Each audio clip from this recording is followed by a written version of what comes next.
Assalamualaikum warahmatullahi wabarakatuh. Perkenalkan, nama saya Nel Cucaya dengan NIM 250002132.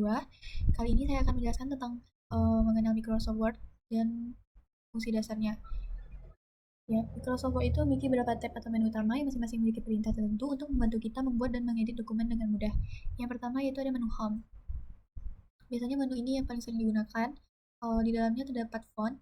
Font itu mengatur jenis huruf, ukuran, tebal, miring, dan garis bawah. Nah, lanjut ke paragraf. Kalau paragraf itu mengatur perataan teks atau rata kiri, tengah, kanan, atau rata kanan kiri, spasi, dan penomoran. Nah, yang ketiga yaitu ada styles. Styles ini biasanya memilih gaya tulisan yang sudah siap digunakan untuk mempercantik tampilan dokumen.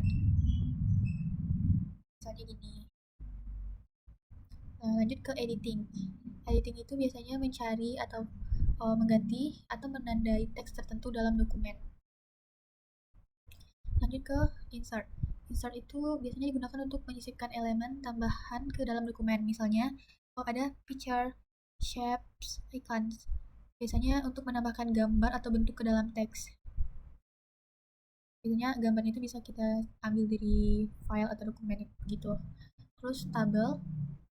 Tabel ini biasanya untuk membuat tabel dan untuk menyusun data. Nah, lanjut ke header dan footer. Nih. Biasanya itu untuk menambahkan teks di bagian atas atau bawah halaman.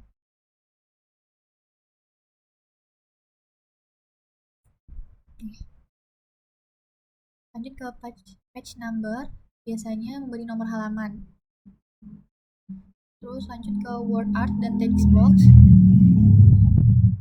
Ini biasanya digunakan untuk mempercantik tampilan teks. Lanjut ke menu design. Biasanya itu berfungsi untuk mengatur tampilan visual dokumen, yaitu ada beberapa fitur dalamnya seperti themes, yaitu untuk memilih tema, warna, dan gaya tulisan dokumen. Nah, lanjut ke page color, biasanya digunakan untuk mengubah warna latar belakang halaman. Page borders biasanya digunakan untuk menambahkan garis tepi di sekitar halaman. Lanjut ke menu layout. Di sini tuh ada margins, itu digunakan untuk mengatur jarak tepi kertas. Lalu ada orientation, bisa portrait atau landscape. Lalu ada size, yaitu menentukan ukuran kertas. Lalu ada indent dan spacing. Biasanya itu untuk mengatur jarak antara paragraf dan tepi halaman. Lanjut ke menu reference, bisa ada table of contents, biasanya untuk membuat daftar isi secara otomatis. Lalu ke footnote dan endnote.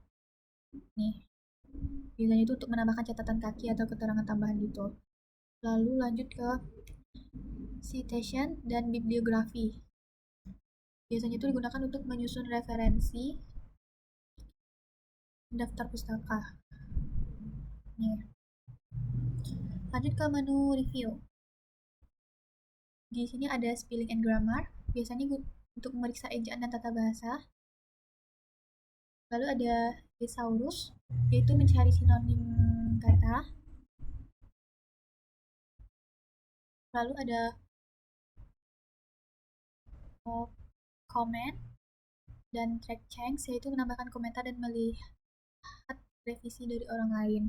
Lalu ke menu view, di sini ada red mode, print layout, web layout. Biasanya digunakan untuk mengubah cara dokumen ditampilkan. Lalu ada ruler dan grid lines, digunakan untuk menampilkan penggaris dan garis bantu. Lalu ada zoom, biasanya untuk memperbesar atau memperkecil. Nah, sekian dari saya. Jika ada kesalahan, mohon maaf. Assalamualaikum warahmatullahi wabarakatuh.